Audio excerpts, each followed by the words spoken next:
galerinha do 7º ano, estou aqui novamente e aí vamos dar continuidade na nossa aula. Na aula passada terminamos o assunto que a gente tinha encerrado na primeira parte e hoje vamos falar de assunto novo. Vamos dar continuidade, quando paramos, e aí é de suma importância. Vocês peguem o livro de vocês e acompanhem, porque todo o meu assunto, tudo que eu vou falar aqui, está baseado no livro do Sai Digital. Beleza? Então, se vocês quiserem, como eu faço sala de aula, peguem o marca-texto de vocês e tudo que eu for abordar, que está no livro, ou que eu vou falar aqui, que vocês acharem interessante, marquem aí. Vocês têm aquela lida no livro de vocês, que é muito importante. Então, pesquisem, vão na internet, vão no YouTube, façam essas pesquisas para que vocês possam potencializar a informação de vocês. Beleza? Então é isso daí, vamos dar início. E hoje vamos falar de transição do feudalismo, da Idade Média, para o capitalismo, Idade Moderna. E lá no finalzinho vamos falar sobre a Reforma Protestante. Beleza? Então vamos começar agora. E aí, como podemos ver aqui, o modo de vida da galera do feudalismo é praticamente isso aqui, ó. Os feudos, os muros, os campos, o trabalho, as plantações, tudo isso está ligado, a criação de animais também, tudo isso está ligado à fonte, a modo de vida de sobrevivência da Idade Média, tá bom? E aí, como a gente sabe, ocorreram algumas mudanças, né? Os camponeses vieram para a cidade, estavam em alta, né? A questão do comércio, estava em alta, tudo isso, porém veio um grande imprevisto chamado peste negra, que ele na aula passada falando um pouco sobre ela, tá? E aí o que acontece, galera? A peste negra dizimou milhões de pessoas e ocorreu uma grande crise na sociedade. E aí milhões de pessoas morreram, a peste negra passou e aí pouquíssimos trabalhadores estão presentes nas sociedades, ou seja, poucos trabalhadores, muito trabalho. Logo, tem muito trabalho, tem poucos trabalhadores, a mão de obra é valorizada. Um trabalhador agora quer um preço, agora vai ficar outro preço, ele agora vai ficar mais valorizado, sua mão de obra, o seu trabalho agora está mais valorizado. E aí, consequentemente, ficará um custo mais alto para os burgueses, né? Enfim. E aí, com a crise, com a mão de obra valorizada, e como é que os burgos vão lucrar? Como é que os burgos vão crescer? Todo mundo quebrou, a peste negra matou todo mundo, né? Grande parte da sociedade morreu por causa da peste negra. E aí a economia e o comércio foram devastados. E os burgueses, os principais financiadores, foram muito prejudicados também. E aí eles, como diz o popular, eles ficaram de mãos abanando, né? Eles não vão ter mais uma condição fixa financeira para poder sustentar o seu modo de vida. Beleza? E aí, agora vamos entender um pouco essa aliança que acontece, essa transição da Idade Média para a Idade Moderna. A formação do feudalismo agora para o capitalismo. O que é que vai acontecer?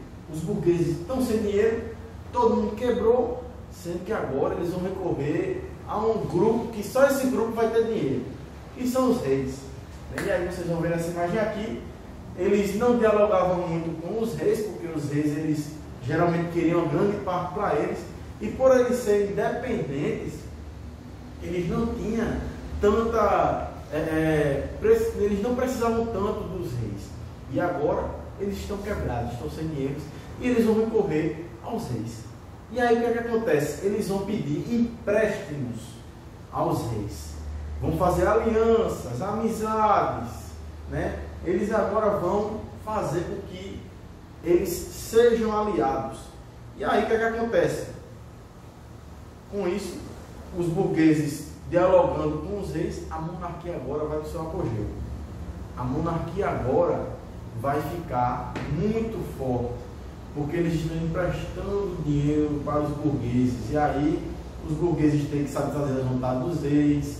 Eles agora têm que fazer uma boa ação. E aí o que acontece? A monarquia cresce, a monarquia se fortalece, os reis vão agora se tornar mais poderosos, e aí vai haver um empréstimo aos burgueses. O fortalecimento burguês agora também volta à sociedade, porque os burgueses também estavam quebrados, eles estavam financeiramente sem nada, e aí é fortalecido os burgueses e os nobres. Claro, os nobres incomparavelmente vão estar mais fortes, porém os burgueses não vão estar também fortes. E aí o que é que acontece?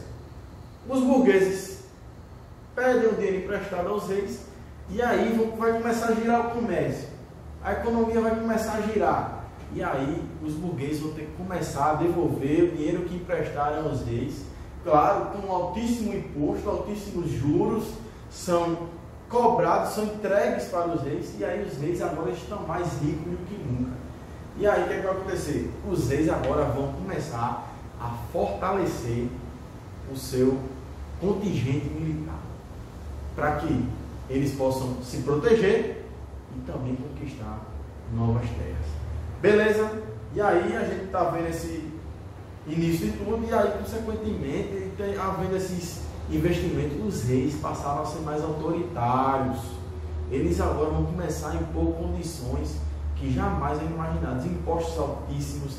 Eles agora vão ter influência diretamente nas relações comerciais, nas relações econômicas dos próprios burgos.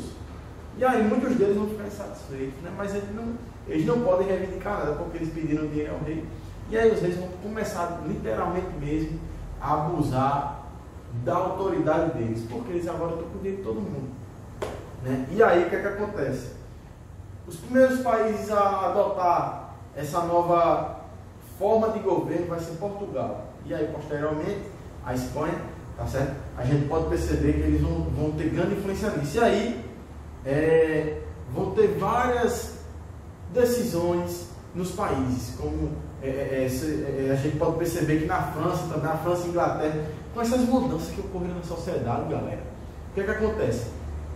Portugal e Espanha foram os primeiros países, os outros países começaram a enxergar que realmente, de fato, os burgueses estão crescendo. E aí, outros países começaram a aderir os empréstimos aos reis. E aí a França e a Inglaterra também vão ser esses grupos que vão fazer parte desse novo, dessa transição entre feudalismo e capitalismo, tá bom? E aí vários acontecimentos vão acontecer, como a Carta Magna, né? E muitos outros métodos e acontecimentos ocorreram nessa época, beleza? E aí, naquela época também na Inglaterra e na França, houveram vários conflitos entre as igrejas. A igreja católica foi essa igreja anglicana. A igreja anglicana queria ter seu lugar, mas era muito barrado, porém existiam muitos fiéis à igreja anglicana. E houveram vários conflitos, porém eles conseguiram se manter firmes. Tá? E aí a igreja também na França, na Inglaterra, ela é fortalecida. Tá bom? E aí podemos perceber que o rei, ele tem um poder absoluto. Ele é o soberano, ele que toma as decisões, né? Ele que vai fazer com que isso possa acontecer, né? E aí agora a gente vai entender um pouco do absolutismo real, o absolutismo monárquico. E aí a gente pode entender o seguinte: para que haja absolutismo é preciso que haja muitos funcionários. E aí agora, com os burgueses do poder, está tendo investimento, está tendo compra, está tendo venda, está tendo importação, está tendo exportação. E aí a sociedade está começando a voltar ao normal. A sociedade está começando a engrenar novamente a parte econômica. E aí novos cargos são criados, novos formatos de trabalho são criados, porque agora eles estão no capitalismo, eles não estão mais na Idade Média, eles não estão mais no feudalismo. E aí o rei agora vai reivindicar a questão de novos funcionários, um excedente de muitos funcionários, né? Vai ter também fiscais, vão haver também altos cargos relacionados a tudo o que acontece na sociedade. E aí o que é que acontece?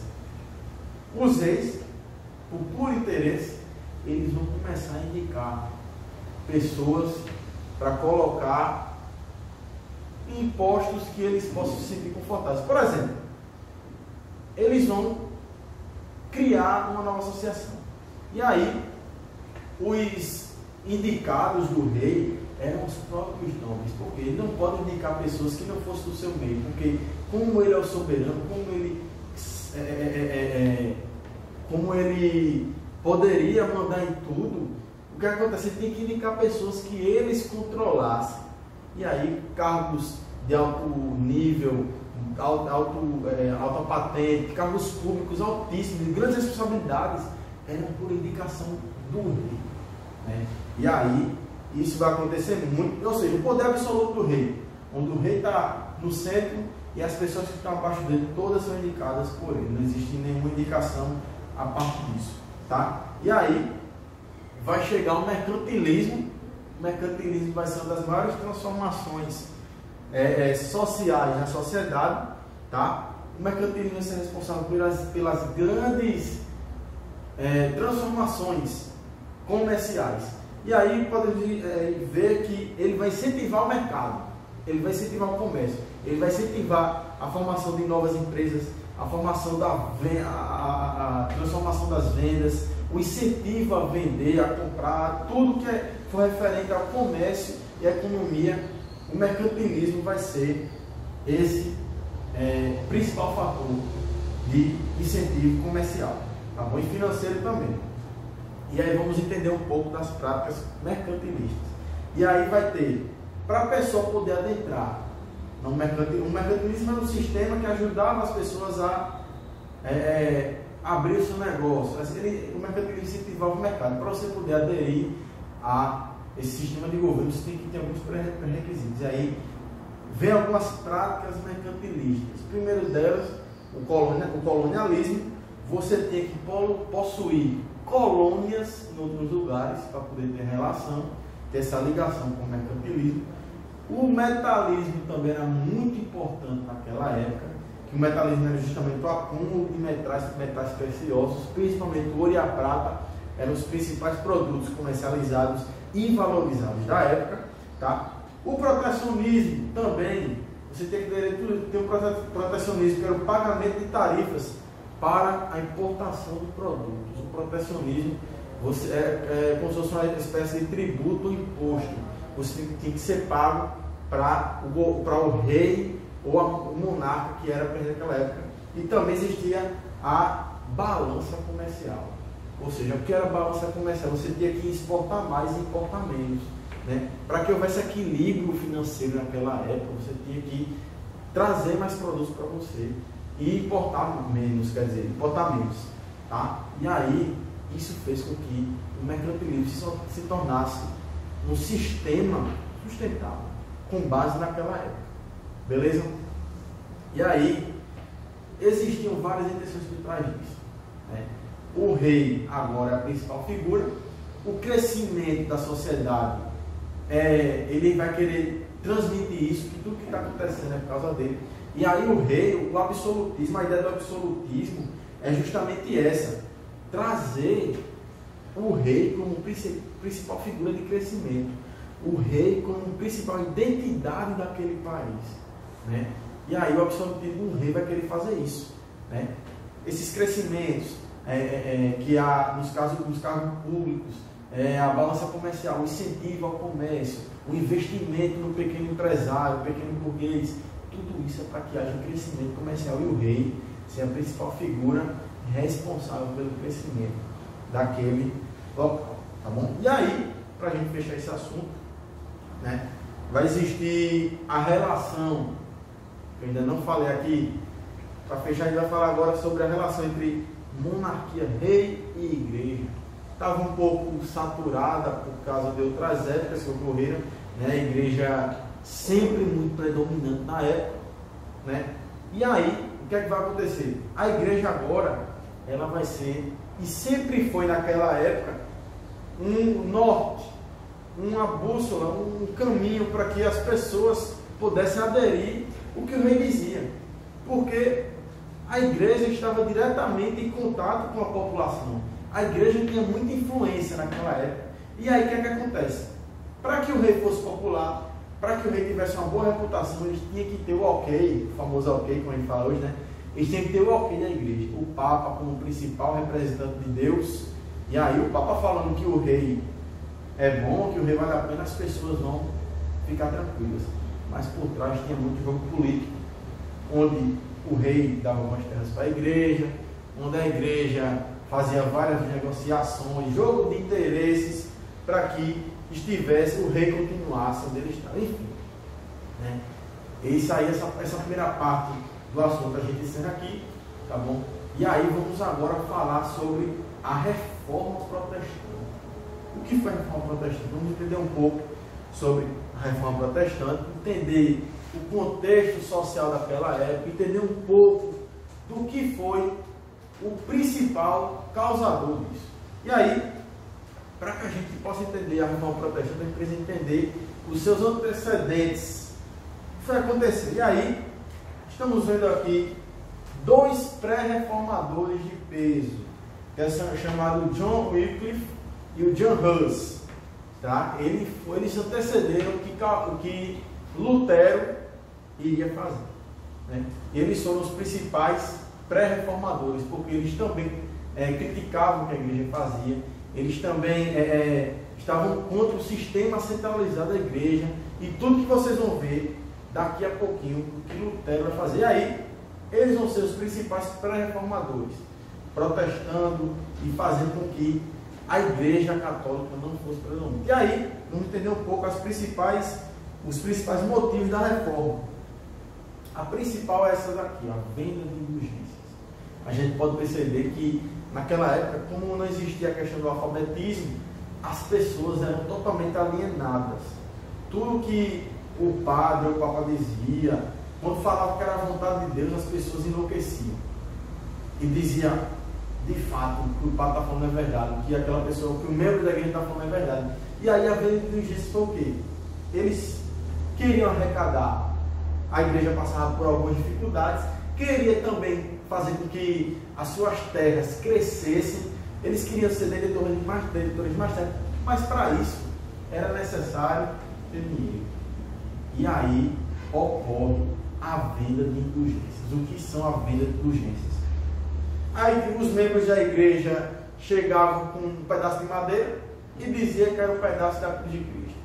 O outro chegava com um prego muito semelhante ao da época de Jesus e dizia, não, aqui foi o prego que Jesus foi crucificado. E aí vários acessórios, várias peças referentes a Cristo ou aos discípulos eram vendidos por preços absurdos. Outra coisa também, a venda da salvação, ou senão o livramento do purgatório. Eles acreditavam também que para você tirar a alma do seu ente querido que foi morto, que ainda está no purgatório, você teria que pagar um valor X para que ele fosse para o céu. Ou também, se você quisesse ir para o céu, você quisesse salvação, você teria que pagar o valor também de acordo com o que eles pediam. Enfim, tudo isso está acontecendo na igreja, né? Essa corrupção, essa questão de tudo, essa exploração que havia em meio à população estava acontecendo. E aí Lutero, um cara que nasceu em uma família de classe média, tá? Ele era formado em direito, não tinha ligação nenhuma com a igreja. Certo dia ele vai caminhando, ele voltando da sua universidade, está acontecendo uma tempestade muito forte. E aí o que é que vai acontecer? Ele se depara com a grande tempestade, ele ora a Deus, diz a Deus, Deus, se você me livrar dessa tempestade, eu vou te seguir. E aí ele se livrou da tempestade, e aí, como ele prometeu, ele começou a se dedicar à vida na igreja, começou a se dedicar à vida na igreja católica, enfim, e ele começou a avançar. Ele começou a fazer parte de alguns membros, começou a ser discipulado por padres, ele começou a ver tudo isso. Ele era um estudioso, ele era um doutor, né? E aí, ele era muito estudioso. E aí, quando ele começou a ler a Bíblia, ele começou a ver certas coisas que não condiziam com o que a igreja fazia.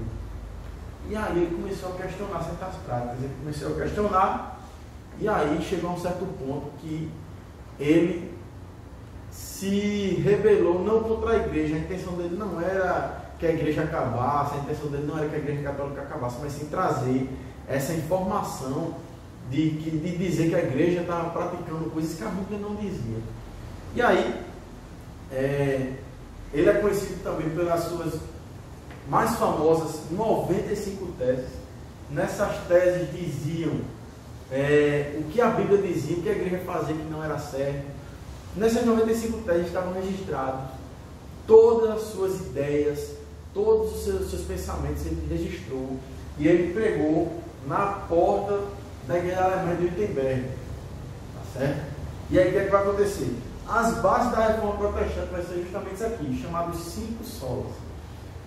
Somente a graça, somente a fé, somente Cristo, somente as Escrituras e somente Deus a glória. Né? E aí ele vai ser marcado justamente por chamados 5 solas, né, da reforma protestante. Lutero vai ser esse cara que vai revolucionar a religião, trazendo essa nova ideia, essa nova ruptura, que é essa divisão, infelizmente, né? Ele não queria isso, mas aconteceu. E aí a igreja, a sociedade é impactada.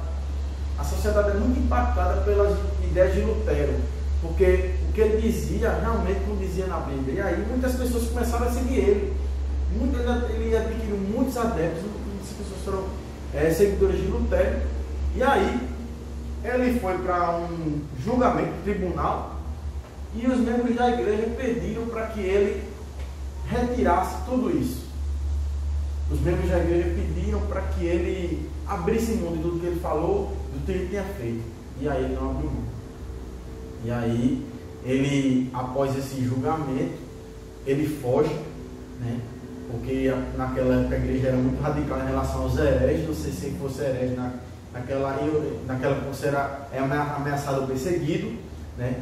E aí Lutero, ele foge e vários acontecimentos vão ocorrendo, como a tradução da Bíblia, né? Muitos outros reformadores vão chegando, como Calvino, né?